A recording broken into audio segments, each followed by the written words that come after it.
बहुत सुंदर धुन का संकेत हमरे जीतन भाई के दिलन। आप लोगन के बीच में दीवाना म्यूजिक से अपने को कैसेट छोड़ बनी जौना कैसेट का नाम बा यरवा कटलस गाल। कौनो ननद का भौजाई चोरी पकड़ ले बा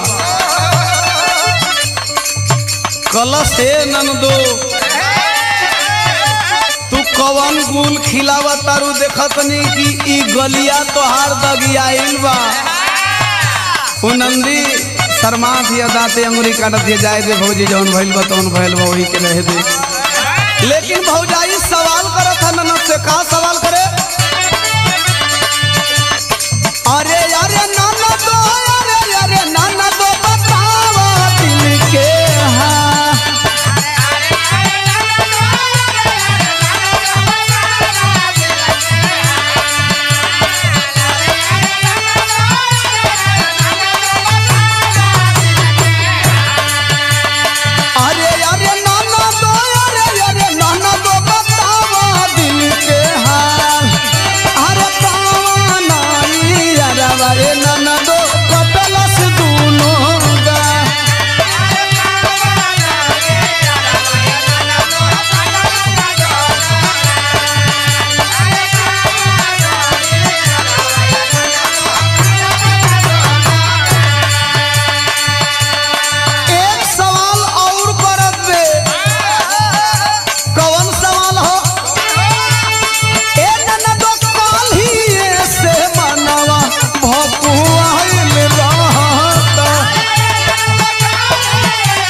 अच्छा बाबूजी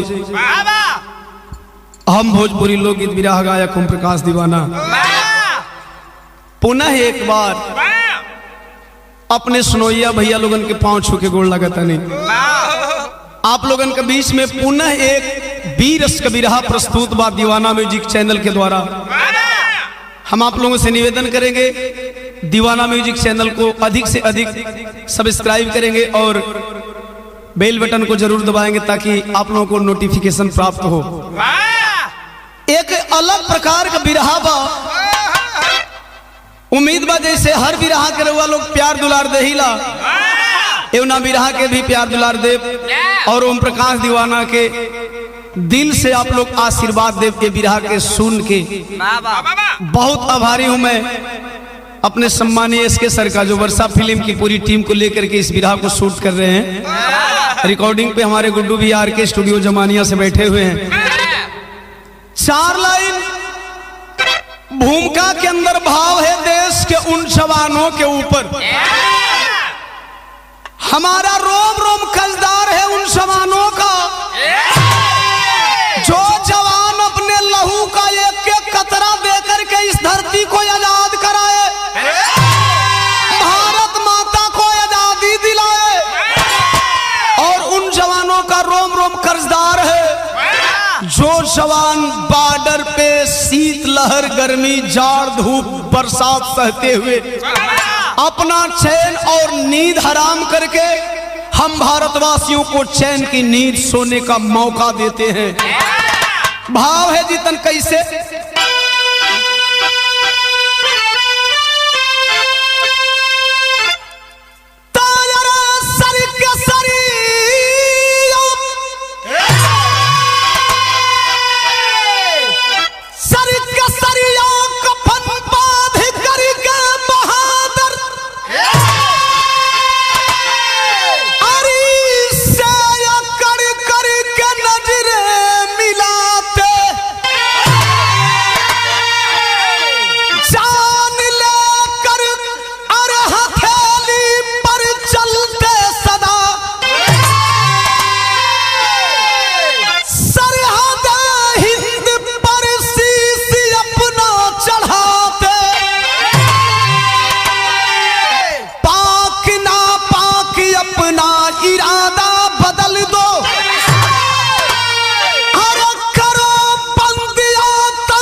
झंडा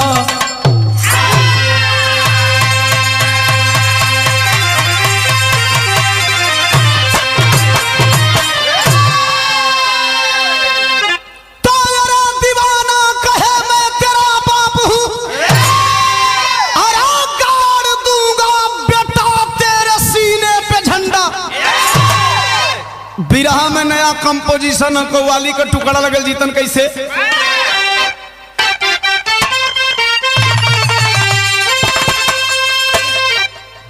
भाव है इंसानों के लिए चेतावनी है, बनो न सिखी ईसाई हिंदू, आज बनो न मुसलमान, अरे ईश्वर अल्लाह चाहे रट लो, तैयार गाड खुदा भगवान, बनो इंसान, बनो इंसान, बनो इंसान।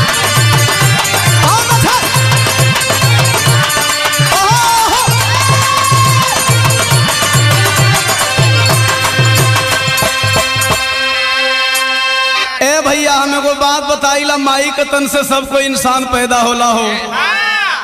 यही धरतिया पर जनेऊ पहना के लोग हिंदू बतावे लगे, यही गले में क्रूस लटक जाला बपतिस्मा पढ़ा के लोग ईसाई बतावे लगे। बाल दाढ़ी बढ़ गई, ऊपर पगड़ी पहन लिया, नीचमा बड़का दाढ़ी बढ़ल, वाहे गुरु सिख हो जाले। अरे हद तब हो जाला ये गुड्डू भैया जब अच्छा खासा इंसान के लोग कटनी छटनी कही के मुसलमान बना देला। हमने एक बिरहा गाया, उसमें लिखा था धर्म से पहले धरातल पे इंसान आया, यही इंसान धर्म जाति को है जन्माया। इंसान इंसान के बांट दहलस, लेकिन ऐसे कई गुना बढ़िया भाव यही बिरहवा में बा। कैसे?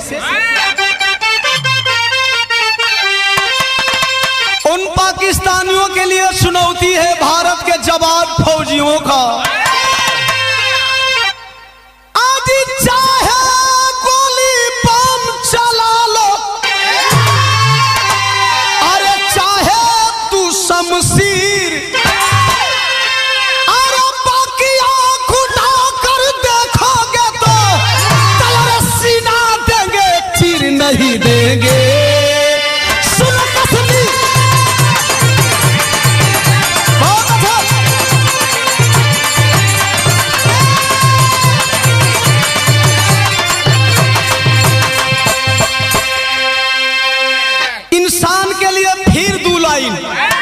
कैसे?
बिरहा की बात समझ लें।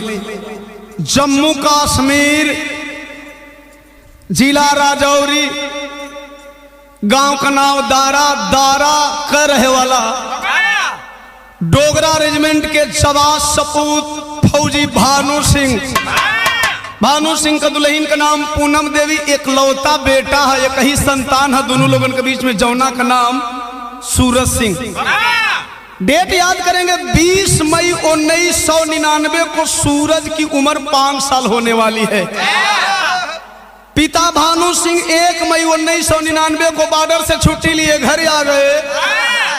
2 मई 1999 के भानु सिंह पहुंचलन बाजारे, लगन का टाइम है, केक ऑर्डर कर दिए, मिठाई ऑर्डर कर दिए, कपड़ा उपड़ा खरीद के जब घरवा इलने बाबू खाना वाना खा के सुतल में दुल्हनिया ले हाल चाल होता के न्योता दे जा, के बुलावल जा, 5वां जन्मदिन है बचवा तो कैसे मनावल जा।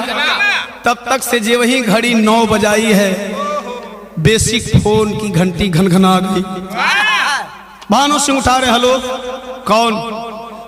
उधर से आवाज आ रही है, भानु सिंह मैं तुम्हारा बड़ा साहब आर्मी हेडक्वार्टर से बोल रहा हूं, तुम्हारी छुट्टी निरस्त की जा रही है, कल आकर के ड्यूटी ज्वाइन कर लो।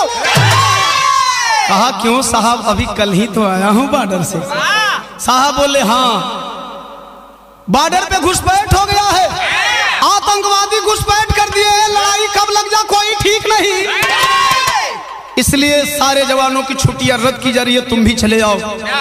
जवान रात बिताया, सुबह चला है, दुल्हन से विदाई ले रहा है, दुल्हन विदा कर रही है आरती की थाल सजा करके। एक बात करिए जीतन, तनी पर्दा बढ़ा दा।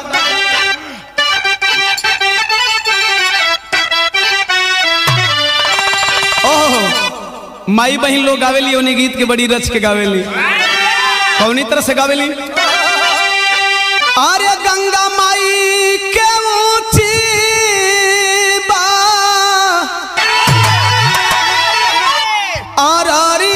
अररियानु हो, अरे गंगा माई के ऊंची बा अररियानु हो, किताब पर बैठे भगवान। बहुत अच्छा, बहुत अच्छा।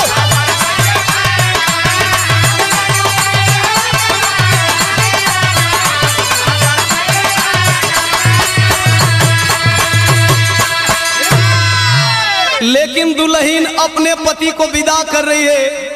ए भैया, विदाई के समय एगो बात कहे, का कहे? कहे कि आई मनावे जान दीनावानु हो, ए फौजी साजाना हमार। आय हाय हाय, 5 साल का सूरज बगलिए में रोत था, पापा जात हुआ। 20 तारीख हमार जन्मदिन है, पापा आई हैं कि नहीं हैं? बचवा के रोवत देख के दुल्हनिया पूनम एगो और बात कहे कि बरसेला सूरज के नया नावानु हो, ए फौजी साजाना हमार। गुस्सा गया फौजी जवान, पागल हो गई हो। डांट करके भानु सिंह एक बात बोले, फौजी की दुल्हन हो, फौजियों की विदाई फौजियों की दुल्हनें कभी नम आंखों से नहीं करती, हंस के विदा करो। इतनी बतिया सुनलस कल से साहब बचवा रोत ले, इसे दिलवा मायना ही रोवा गईला। सुना जाइले चाहतो तुम्हारे को बात सुना, कलसिया की अरे फौजी के खून दिया तैयार रण में दिखाई, तपती लकी लागा के पूनम करेली विदाई।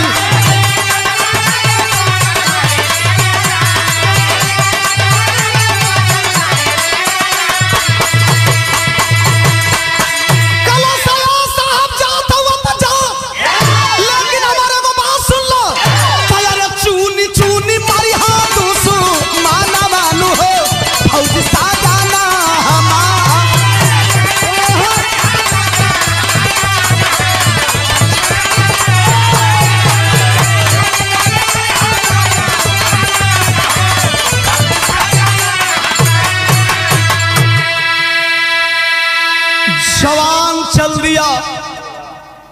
10 मई 1999 से बारामूला सेक्टर पे जवानों के साथ लड़ाई में जब लगा है। ए सौरंग भैया, बिरहा जगत में कुछ गवैया ऐसा हो कहीं कि हमार बिरहा एड़ी से उठेला तो सर पे बोलेला। अरे एड़ी ले उठाए के सर पे बोलोइबा तबले तब 2-4 फायर कई के मार दिए से। हम कहते हैं कि हमार बिरहा सर से उठेगा और बॉर्डर पे बोलेगा। बिरहा बॉर्डर पर बोले लगल है उपेंद्र भैया, तनिका भाव बदलत हो। अरे गरज पड़ा काश्मीर का दीवाना, गरज पड़ा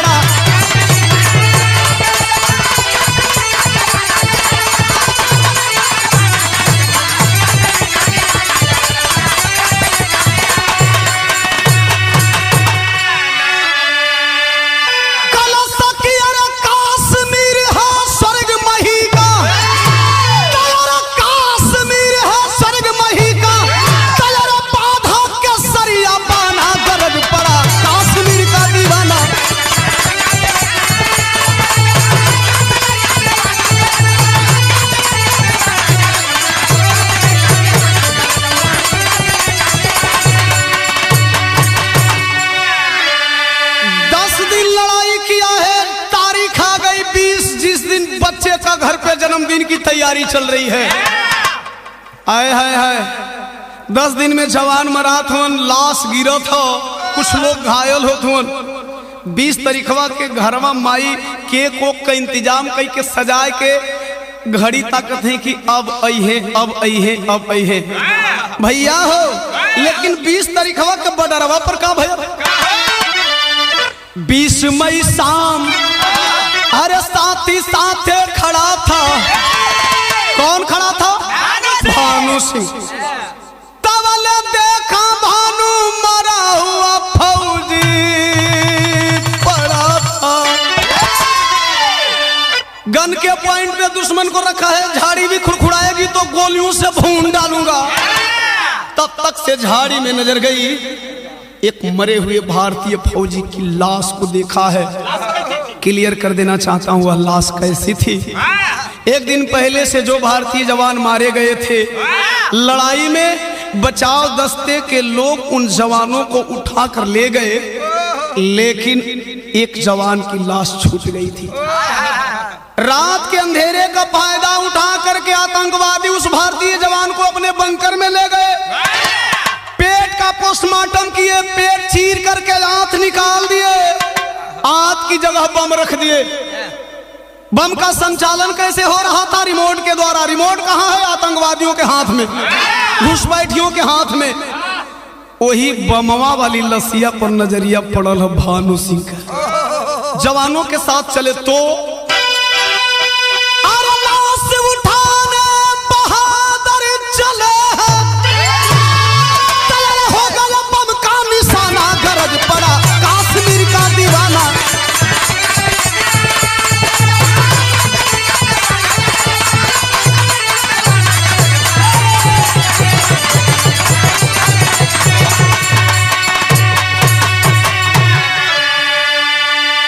आए हाय हाय लसिया के जे वही हाथ लगौना जवान, तब तक से आतंकवादी रिमोट दबा दिए। रिमोट दबाए, लाश ब्लास्ट कर गई तो भाव चेंज हो गया। हो तब विस्फोट सब जवान उधी आई गईल, घायल भायल कोई के उड़ल बासारी रिया। एहवर के कवा सजाई खोजे बेटवा मतरिया, खोजता था कि गईली नाजरिया। शाम हो गई, पता नहीं लगत बा पतिदेव का। दुल्हन पूनम एगो बात कहतिया, ए बेटा रोई रोई पूनम बेटा सूरज के मनावे लगली, हाथवा में लाल के धरावे लगली छुरिया। पापा नहीं आएंगे, किसका इंतजार कर रहे हो? कल से मम्मी को बात सुना ना, हर साल पापा साथे केक मिल के काटत रहली। अरे पापा बिना केक नहीं काटब ये मायारिया। केक नहीं काटूंगा, पापा आएंगे। अभी घड़ी में कितना बजा है? 9। जे वही कलश 9 बजल तो वही फिर फोनवा का घंटिया घनघनाए लगा। हे मम्मी पापा, पापा लेट हो ऐसे फोन करत हो, उठाता है। हेलो पापा, पापा कहाँ हैं पापा? मम्मी टॉफी भूल गई है पापा, टॉफी लेते आइएगा ना पापा। बच्चों को मैं क्या बांटूंगा पापा, क्यों लेट कर रहे हैं पापा? वो फोनवा पर जे बोला था ये खलस की हेलो हेलो, 2 बार हेलो बोलने के बाद उधर से आवाज बंद हो गई। जब आवाज बंद हो गई, सवाल करता है। का सवाल के लिए बा उपेंद्र भैया?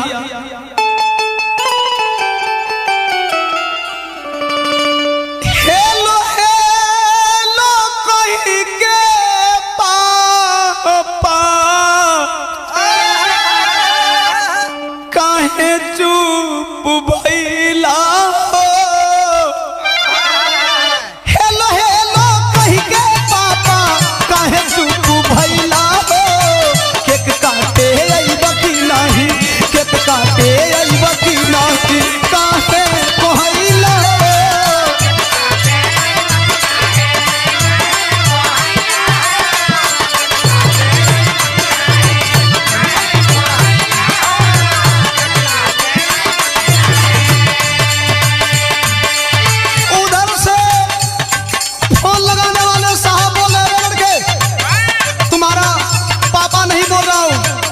तुम्हारे पापा का बड़ा साहब बोल रहा हूँ। कल से साहब तुम्हारे पापा के छुट्टियां काहे नहीं कर देते हो साहब? पापा तो के नहीं को बतौले कि हमारा जन्मदिन है। वो साहब बोले रे बेटा, ए बेटा तोर पापा के अब छुट्टी न मिली। तोर पापा हमेशा खातिर छुट्टी लेके तोरा से बड़ी दूर चल गई। कल से साहब काम मेरा पापा के तू साहब पापा नहीं का बताओ तो साहब तो साहब बताओ।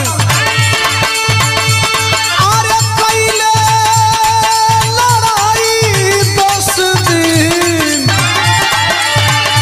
पापा तोहर हर काम से,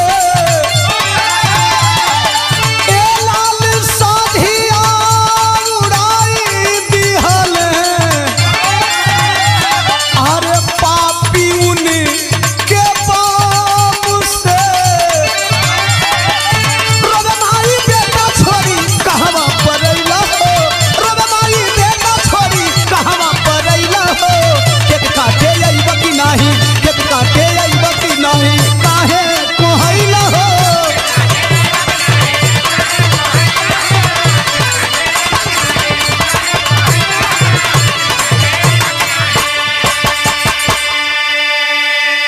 अरे बाबू जे वही फोनवा कटल हो, फोनवा का पसवा से माई पूनम कुल बतिया सुनत दिया, छतिया पर मुक्का मार के धड़ाम से धरतिया पर गिर। आए हो लाल सूरज, जिंदगिया तो नरक हो गई रे। माई का रोलका देख के एक सूरज का दिमाग बदल गयल। जब दिमाग बदल गई जीतन, तब बिरहा में भाव बदल गयल। हाई देखो बिरावा में कभी जी आग लगा वाली लाइन लिखत हो। ए भैया सारंग से सारंग सोला बन गया, अरे सारंग से सारंग सोला बन गया, तो सुख गया यश की आँख का बंदे मातरम बोला।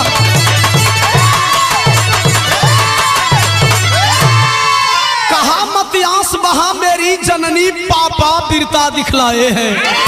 अरे 10 दिन लड़ाई करके वो बैरी को मार गिराए हैं। रोवत हूँ फोनवा पर और कुछ साहब बतौला ना सुन लू। फौजी का बेटा फौजी बन, फौजी का बेटा फौजी बन, सरहद पर जब मैं जाऊंगा और दुश्मन को जब मैं मारूंगा तब जन्म दिवस बनाऊंगा। फौजी बना दे का रोत है रे, फौजी बना दे हमें। रोवत है ये लाल, दूगो बेटा रहता तो एक जनी के किसान बना देती, एक जना के जवान बना देती। जिद मत कर, अकेले हुए कलश नाई फौजी बनो। आए है सरकारी पुष्टि होने के बाद पूनम अपने पतिदेव का तेरे ही और ही कह दिलीन। जब तेरे ही कह दिली बचवा के पाल पोस के जब जवान कैलिन है, वो बेटा के जिद के मुताबिक सूरज को फौजी बना देती है। 6 महीना की ट्रेनिंग पास किया, 1 महीना ड्यूटी पीरियड में ड्यूटी कर रहा। एक दिन भोरवा परेड ग्राउंड में दौड़ा था। कैप्टन साहब नजर आ गए, बोला जय हिंद सर। कैप्टन साहब बोले जय हिंद जय हिंद जय हिंद जवान, कैसे हो? कहे साहब ठीक हूं, लेकिन एक बात बताइए, हम जब छोट रही तो सुनी कि बड़ा आर्मी का ट्रेनिंग में बाहर पड़ेला ये साहब।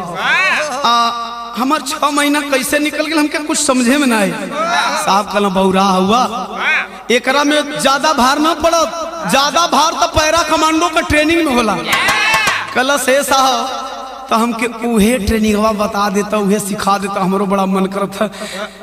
कहे तुम नहीं कर पाओगे। कलश कहे ना करबे साहब, कहे नहीं कर पाओगे। हे तनी बतिया सुनलस कलश है साहब काहे ना कलेबो। सुना हमारे को बात, अपनी दिल का बात बतावा था। तनी गीत बड़ी पुरान लग गई।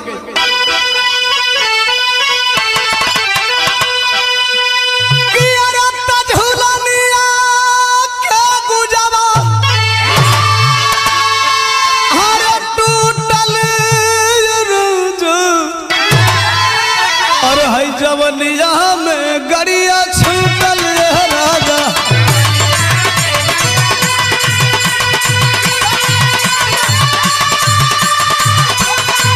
अरे जो जो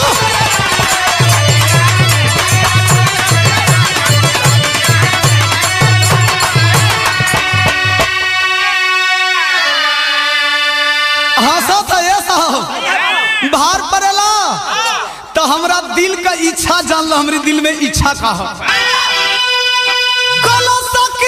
तो चाहे पनिया में अरे डूबई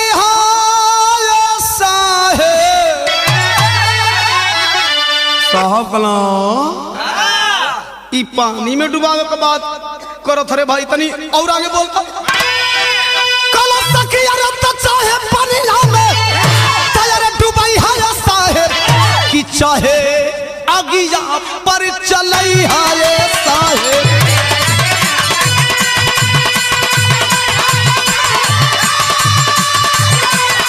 बहुत अच्छा दिया मेरा बहादुर जो।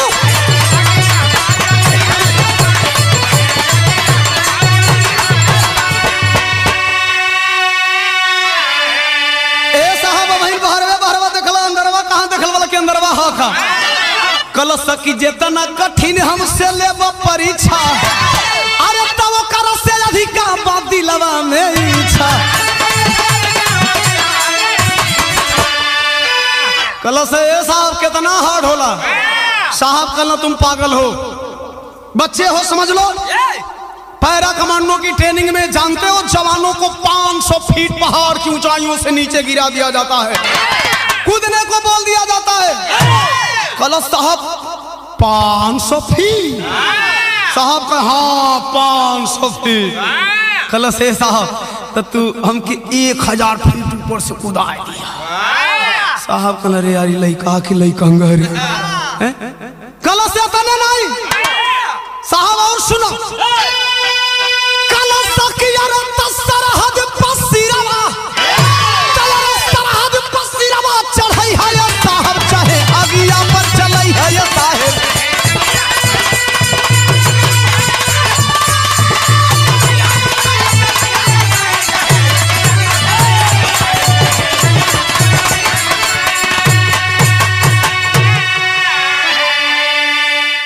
इतनी बतिया जब साहब सुनला कहल अरे बाप रे बाप, चल पैरा कमांडो की ट्रेनिंग पास करवा दिए।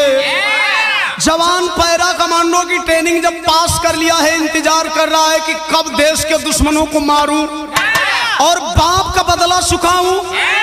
जौना दिन बाप का बदला चुकाई वही दिन हम अपन जन्मदिन मनाई। हाय हाय हाय हाय। अब बिरहा में आप लोगों को जरा 2016 की बात बता रहा हूं। 18 सितंबर आप लोगों को याद होगा, 18 सितंबर उरी आतंकवादी हमला, 18 जवान घायल हुए, 18 जवान मारे गए। मैंने बिरहा द्वारा भी आप लोगों को बताया था, तो यह भी आप लोगों को जानकारी है। अभी जवानों का 10वां नहीं बीता था तो देश के प्रधानमंत्री आदरणीय नरेंद्र मोदी साहब ने बॉर्डर पे सर्जिकल स्ट्राइक करा दिया।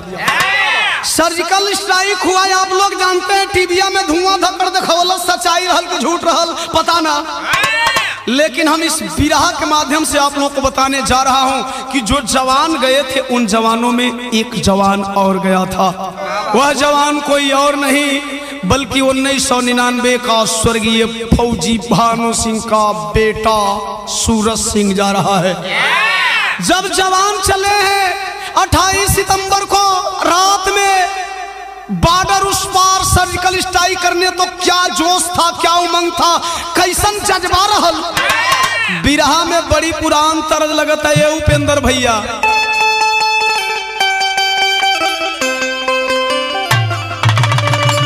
अरे जिया ये भोजपुर का लाल उपेंद्र लाल दिल जीत लेला हो। हालांकि तरज हमारी जन्म से पहले के बाद। फिल्म का नाम बा दादा। हाँ हाँ, हीरो का नाम विनोद मेहरा और हीरोइन बिंदिया गोस्वामी जी। क्या कर हो? अरे वो अपने टूटल दिल का हाल सुनावे यही गीत के माध्यम से। तरज बाकी अरे दिल के टुकड़े, आज दिल के टुकड़े टुकड़े करके मुस्कुरा के चल दिए।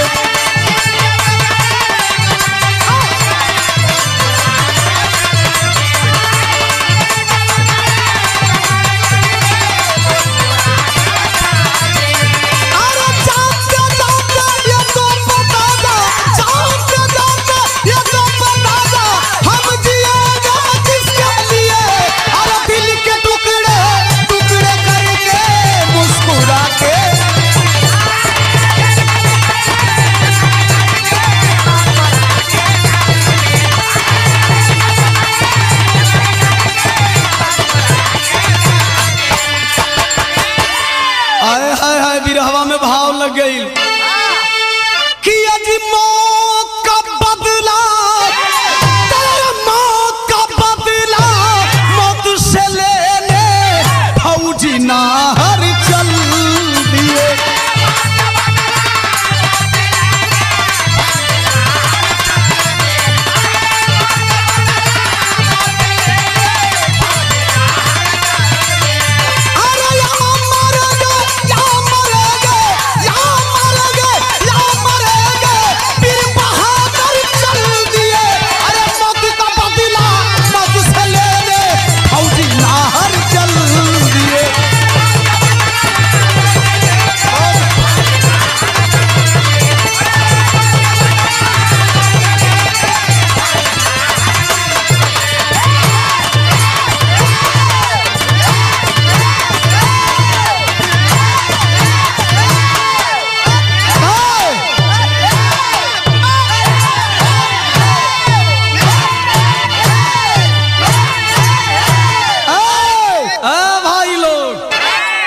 बहुत जोर फटत है ना, तई हमार हथियार उठावा लोग और सीधे बॉर्डर पर निकलला। इतना ही नहीं हुआ, और क्या हुआ साथियों, बज गई है खूनी मुनादी करके छोड़ेंगे हम बर्बादी, नहीं रहेंगे आतंकवादी।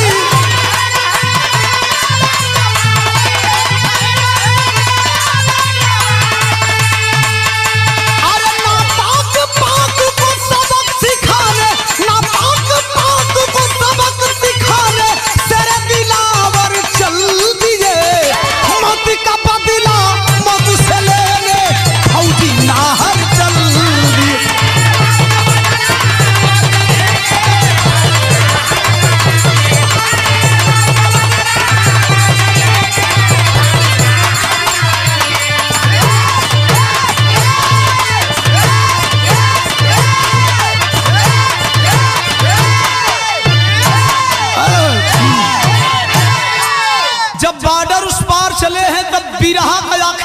लग गई जीतत।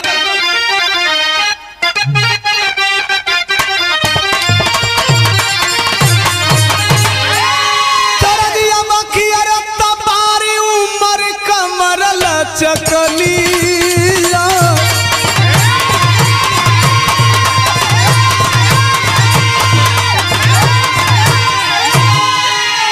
तारा जे स्टॉप कर दो बिरहा का भाव पर तनी जान लगाई के चढ़ जा कि अरे तसन सन सन के बमवा गोलिया।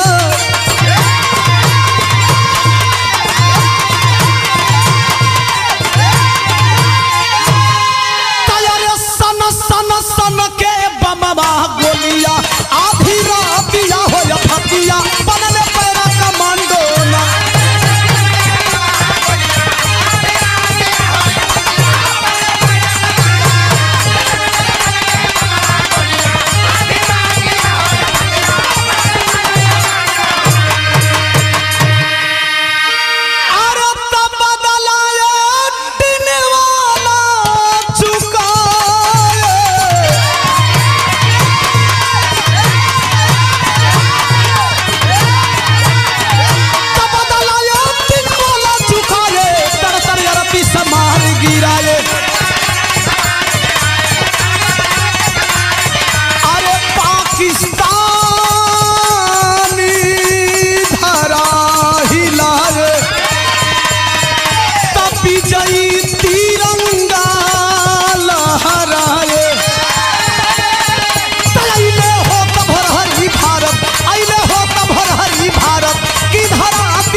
अधिकृत कश्मीर में 3 किलोमीटर अंदर पाकिस्तानी सरजमी में एंट्री करके जवान आधी रात को जब तर तर तर तर गोलियां बरसाने लगे तो हुआ क्या?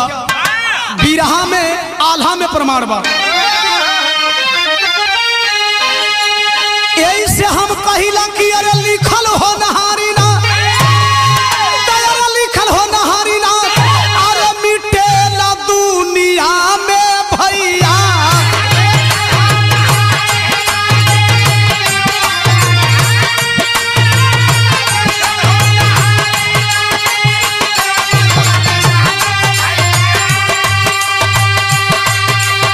अरे सूरज भुलाई गईल जंगल के माझार।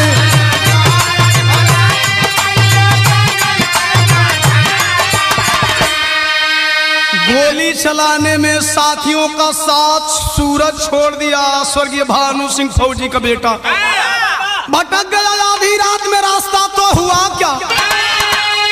अरे कुछ दूरिया पर मिलल अरे 3 आतंकवादी भैया। तो धाया धाया गोलियां अरे चलावे धुआंधार।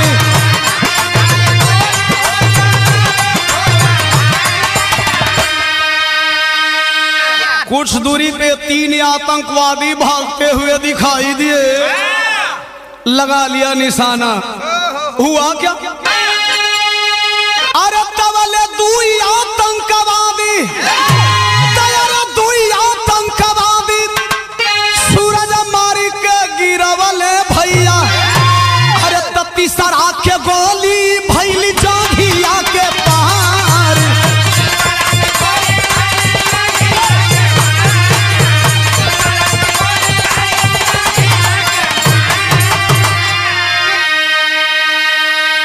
तीसरे आतंकवादी को गोली लगी है। रात के अंधियारे में धड़ाम से गिर गया धरातल पे और धरती पे गिर करके वह आतंकवादी बोला भारत माता की जय।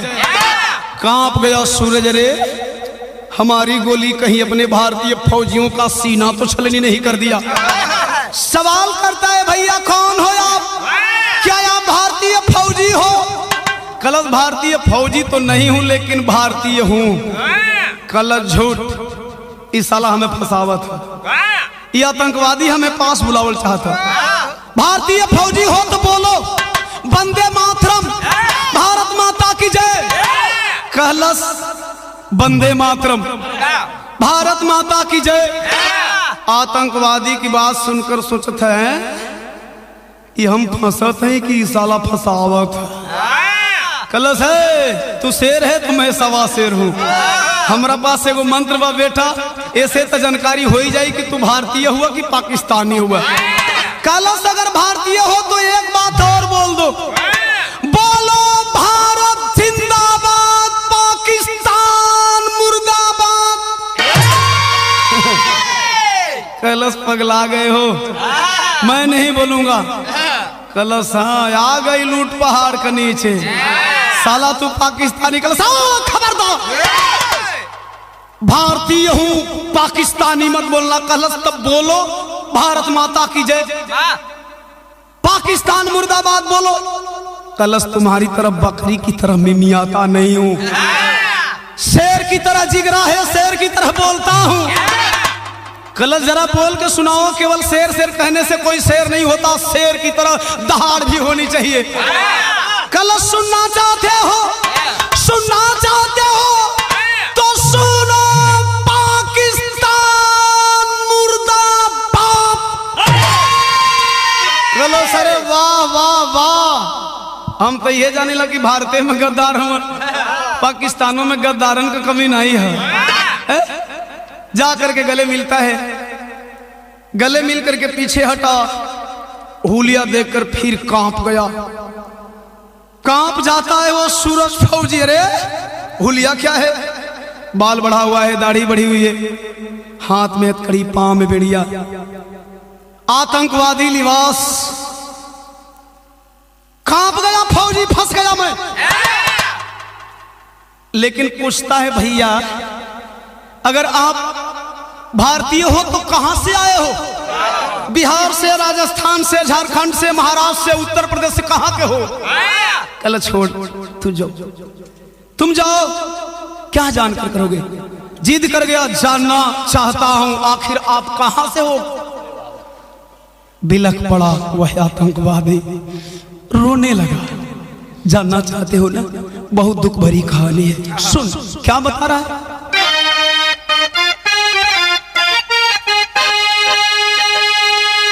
कहता कि जम्मू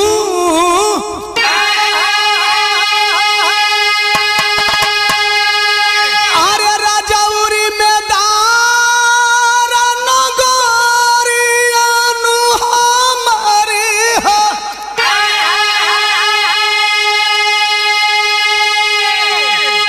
अरे पूनम गुजरिया नु हमारी हो।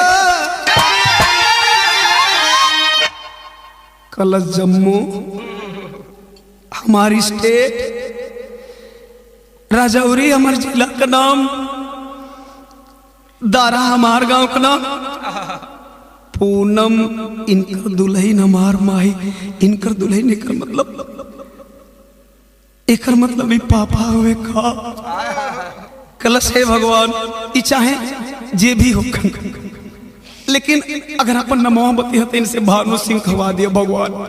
हे भगवान भानु सिंह खवा दिया। कलश ए साहब काहे चुपा गेला हो साहब, ए साहब चुपा काहे गेला, तनी बोला न हो साहब। भगवान बोला अपन नमो बताओ, तो पुनः रिपीट करता है वह आतंकवादी। क्या रिपीट कर रहा है कि जम्मू अरे राजौरी में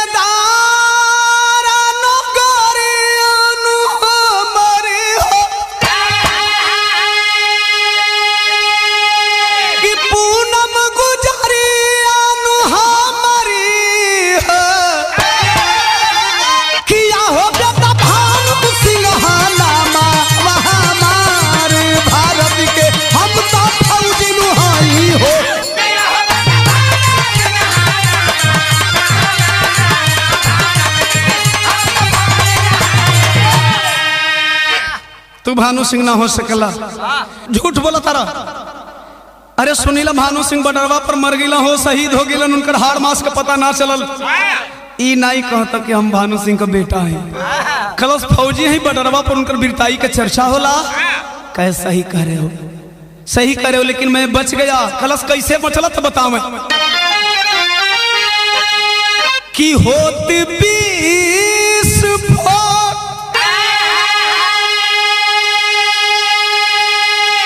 अरे दूर फेंकाइन गईली हो,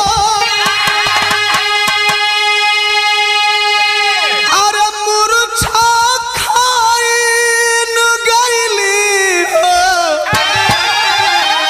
किया हो बेटा कईल भूसा बैठी गिरफ्तार भारत के हम तो फौजी नुहाई हो।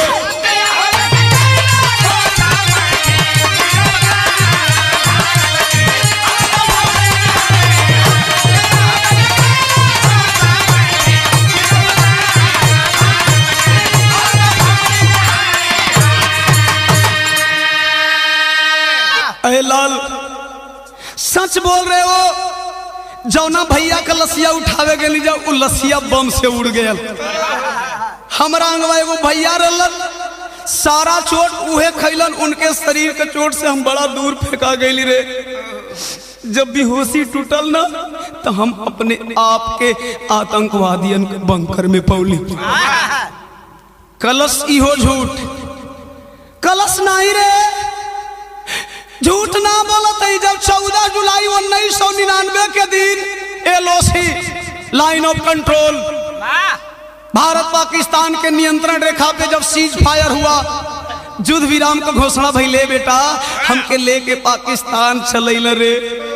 कहलस इहो झूठ, अगर तोहके पाकिस्तान लेके चलैलन तो ए साहब ई तोहके आज तक जिंदा काहे रखले बाड़न। कारगिल लड़ाई बीतले लगभग 17 साल से ऊपर हो गई। कलश सही कह रहे हो, जिंदा रखने में भी इन लोगों का मकसद है। कलश कौन मकसद बात नहीं बताईता तब बतावे। कि 15 अगस्त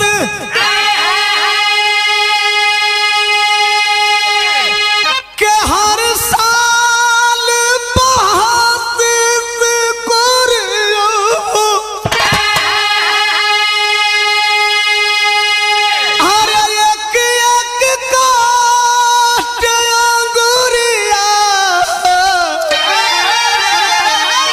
लाल 14 जुलाई के युद्ध विराम का घोषणा भयल।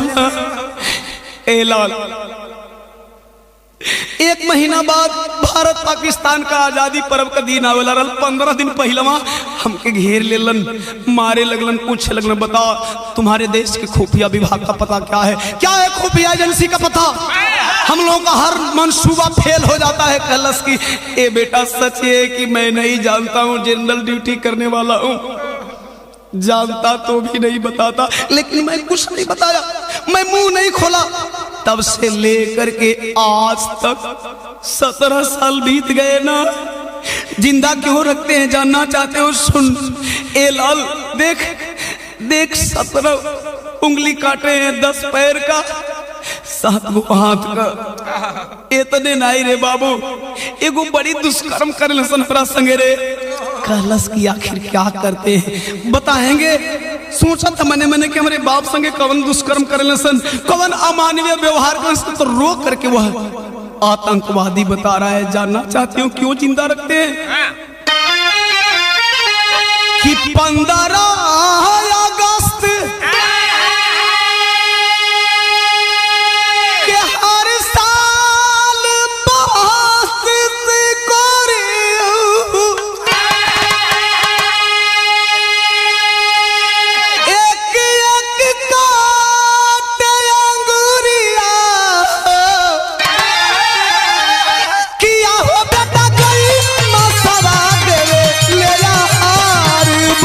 के हम तो फौजी नुहाई हो।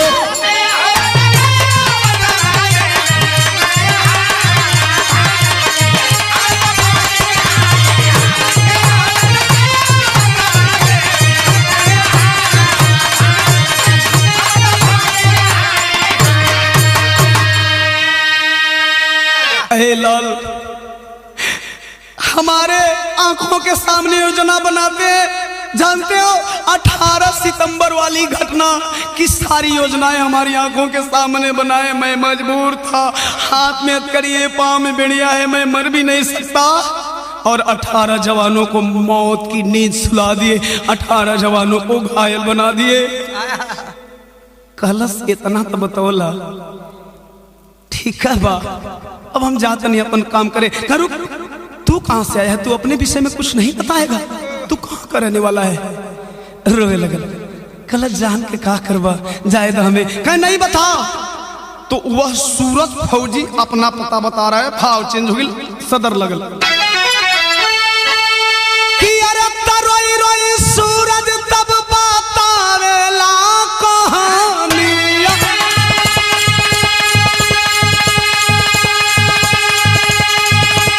ये भैया रोई रोई सूरज तब बतावेला कहानिया।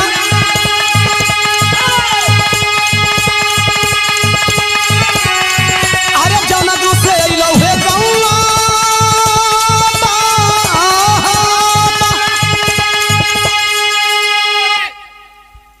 जौना गांव का तू हुआ ना, वही गांव का हम हो गई। कहला सच, तू दारा का रहने वाला है रे? तब तो तू मेरी पूनम को जानता होगा, मेरे सूरज को जानता होगा। मेरा सूरज कितना बड़ा हुआ है, मेरी पूनम कैसी है? कलश की ए साहब, तुहार सूरज यही लड़ैया में आई लोगन। कल पहचान ले रे, पहचान ले, चेहरवा तो ना पहचान, लेकिन हमार सूरज बोली तो ओकर बोलिया पहचान ले। फपका तो बाहर पापा, तुहार सूरज तोरा समन में बोला तो तू अपना सूरज का बोलिया कहाँ पहचानत रहो पापा? कलश आप देखिए, अगल बगल से आपके सूरज की आवाज आ रही है, कहाँ आयल बा, का मजाक करत रहा, तब रोकर बता रहा है। कलश की अरे जवाना पूनम के हवा मांगी का से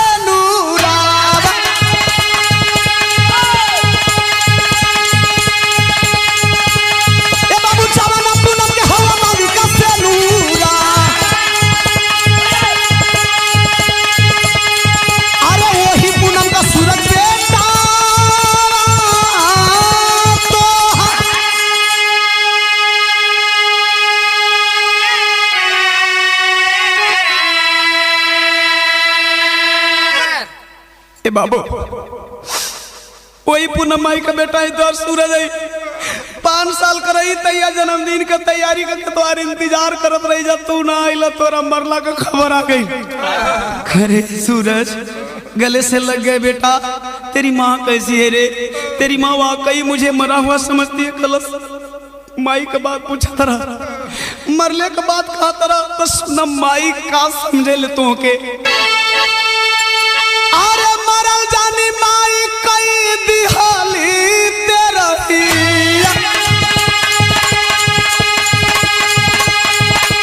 ये बाबू मरल जानी माई कई दिहाली तेरा ही।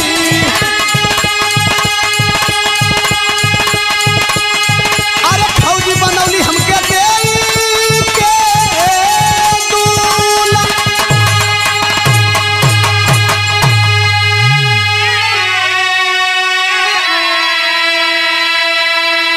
माई तो हारते रही कह दिले बा। कल रे पगला, पूरा गाँव हमके मरल जाने ला, हम जिंदा है रे, अपनी माई से ना मिलाई बा? कहा हम मिलाई नहीं। 3 बजे साथियन से वायरलेस पे बात हुई, लेकर के भारत चलेंगे, माँ से मिलाएंगे। पापा लेकर के भारत आया, जवान आया है। 5 अक्टूबर को अपनी माँ के पास फोन मिलाया। इधर मीडिया पे बार बार दिखाया जा रहा है पीएम साहब ने सर्जिकल स्ट्राइक कराया, कुछ लोग कह रहे हैं सर्जिकल स्ट्राइक नहीं हुआ है। इसी उहापोह में जवान अपनी माँ को फोन लगाया है। 5 अक्टूबर को फोनमा पे एगो बात कहा था, का कहे, भाव बदल गई।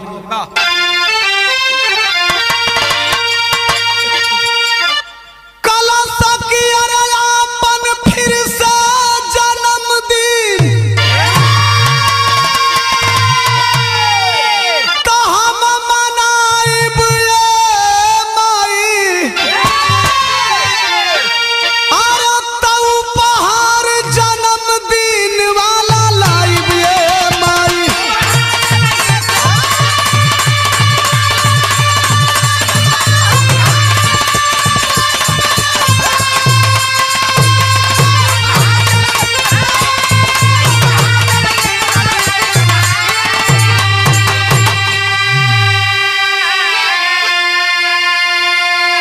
माही खुश है रे हमार बचवा पैरा कमांडो का जवान है ना ई टीवी पर समाचार आवता 38 गो आतंकवादिया मराइल बना लगता कि बचवो हमार मर लेबा कले बेटा कैसन तैयारी कली रे बड़ी दिल खुश बा कि आज अपने बाप का बदला चुका ले तोर फौजी बनल वसूल हो गई तैयारी कैसन करी तो बेटवा बतावत हो कलश की मांग में सजाइली हो आपना से नूरावा माई रोए लगल पागल हो गई ला ए लाल पागल हो गई रे जाना तनी तू मरले हुई भाई आतंकवादियन के सुना तनी 38 गो मराइल बड़न 38 गो का मतलब ई न भइले बेटा कि 38 गो के तू ही मरले बड़े आय अगर एक बार मान ले कि 38 आतंकवादिन के तू ही मरले बड़ा तो ये बेटा एकर मतलब ई ना भइल कि तोहर बाबू जिंदा हो जियन का मजाक करत रे हम ही तो के मजाक करे के मिलनी हां तब ले बेटवा दूसर की बतिया कहलस कलस की अरे जाना नी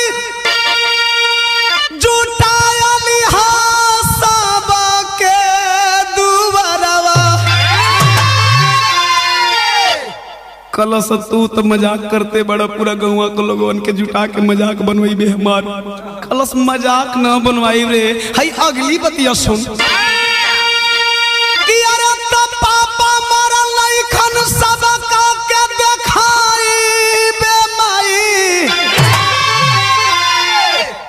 माई कलश ठीक बा 16 श्रृंगार करती है 17 साल की विधवा पूनम मांग में सिंदूर भर के 32 भरण कई के जाके न्योता देते ये भैया ये बाबू ये बचवा ये बचिया गाँव ना 12 बजे आज जा हमार सैया के जिंदा लेके हमार बचवा जावा तो मराइल ना रहा गौवा को लोग सोचे बुढ़िया पागल हो गई बा सर्जिकल स्ट्राइक के बाद 4-5 दिन बॉर्डर से लगातार जवानों की लाशें आती रही लोग ये सोचते हैं कि लगातार भोरे भोरे के बचवा को मरला की खबर आ गई है आई बुढ़िया बौरा के घूमतिया पगला के घूमतिया लेकिन गांव तो गांव होता है चलो जिंदा नहीं तो मरा हुआ तो देखेंगे चले हैं लोग 12 बजे पहुंचलन इंतजार करत होन के हर से गड़ियाई धीरे धीरे जब 1 बजा है साथियों 1 बजे का टाइम हम बतावत है कि एक आर्मी बहन सनसनाती हुई आई है और आकर के भानु सिंह के दरवाजे पे खड़ी हो गई जब सब लोगों की नजर पड़ी है उस गाड़ी के ऊपर गाड़ी से 4 जवान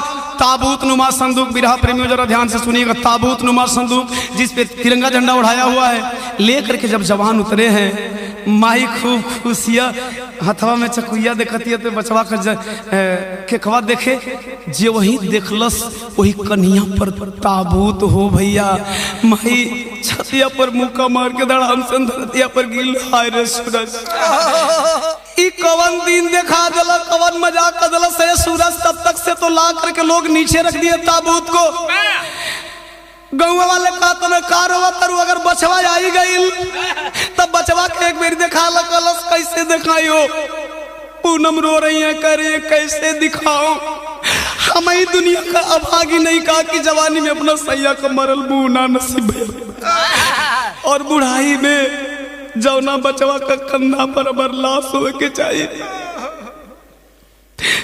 वो बचवा का लसिया है बुढ़ाई में अपना कन्हैया पर कैसे डोई कैसे भार उठाए लोग कहे अगर बेटा आ गया है तो एक बार दर्शन करा दीजिए चलिए माँ ताबूत की तरफ तिरंगा झंडा हटाती है तिरंगा झंडा हटा करके फाटक उठाई फाटक उठाने के बाद साथियों ताबूत के अंदर से वो 1999 का मरा हुआ फौजी भानु सिंह जिंदा खड़ा हो उठे तालियों की तड़तड़ाहट से पूरी कारगिल घाटी गूंज गई अरे वाह भानु सिंह जिंदा है तो कभी जी थोड़ा भाव चेंज किए जब पूरा परिवार मिला तो 5 अक्टूबर के सूरज आई ले भवनवा और तब भानु पूनम के बरसे झर झरना या नवा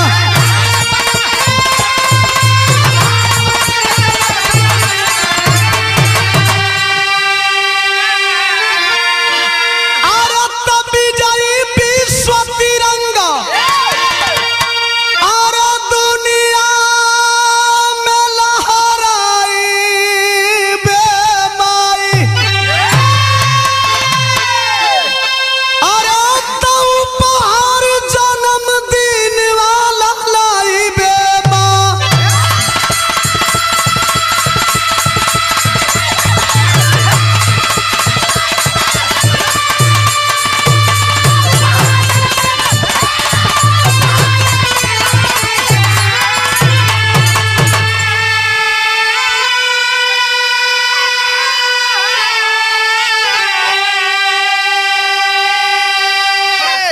पूरा परिवार मिला है। एक बात क्लियर कर देना चाहता हूँ, कुछ भाइयों लोगों को सस्पेंस होगा कि आखिर जिंदा बाप को लाश बनाकर ताबूत में क्यों लाया था। तो मैंने बोला ताबूत नुमा संदूक, पापा से प्रॉमिस किया माँ को सरप्राइज गिफ्ट देना है। गांव के बगल वाले मार्केट में ताबूत नुमा संदूक बनवाया, जिधर पापा का सर रखना था सुराख करवा दिया। गांव के बाहर आया, पापा को सुला दिया और ला करके एक बेटा जब अपने माँ की मनोकामना को पूरा करता है तो साथियों पूरा गांव झूम रहा है। इसीलिए बिरहा का शीर्षक रहा फौलाद का औलाद। आखिरी लाइन, गुरु बिहारी पत्तू छेबर भारत देश आजाद, आंख उठाकर देखोगे कर देंगे हम बर्बाद।